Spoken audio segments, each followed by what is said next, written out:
everybody, welcome back to The Way of Ramen. Today we have a quick video on how to make a sous vide pork shoulder chashu. So this was my first time making chashu with sous vide, and it turns out it's really easy and it tastes really good. So this might become my go-to chashu for certain styles of ramen. I made this for a bowl of tori paitan ramen that I'll be making a video for as well. It's just taking me a little while to edit that one, so in the meantime, I just wanted to get this recipe up because I knew some people were interested in how to make it after seeing the picture of it. So tori paitan video coming soon, please stay tuned for that, but let's get into making some chashu. So the first thing we need to do is make a very simple rub. 1 tablespoon of salt, some black pepper, some white pepper, and 1 tablespoon of sugar. Mix that all together and set it on the side.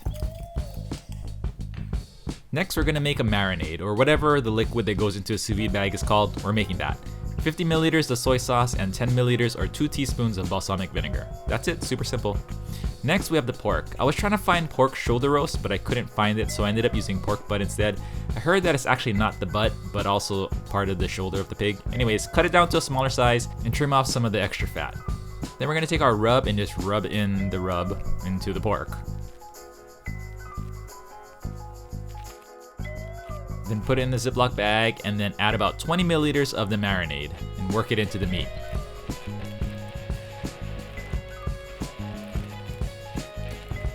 Use a bowl of water to get the air out of the bag and then get your sous vide station set up.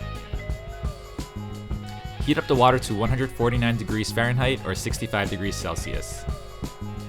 Drop the pork into the water, then let it cook for 2 hours and 10 minutes. When the timer goes off, turn off the sous vide and just let the pork sit and absorb some of the remnant heat. Then store the whole bag in a fridge. When the chashu is cold, you can take it out and slice it into nice pieces, the right way, against the grain. Shout out to my ramen buddies on Instagram for telling me that I was not cutting it the right way because that would have been kind of embarrassing, right guys? Showing the wrong way to cut meat. Anyways, the pork should be nice and pink, and if you don't want to spend the whole night googling symptoms of trichinosis because you're worried about it, you can use a probe thermometer to check that the pork had reached an internal temperature of 145 degrees Fahrenheit before you cool it down. And there you have it, sous vide pork shoulder chashu. It tasted really great with this tori paitan. It doesn't have a super strong flavor, so it plays really nicely with any flavors that you do want to come through. Anyways, thank you guys so much for watching and for all of the love and support. It really means a lot to me. I'll see you guys all in the tori paitan video. Peace.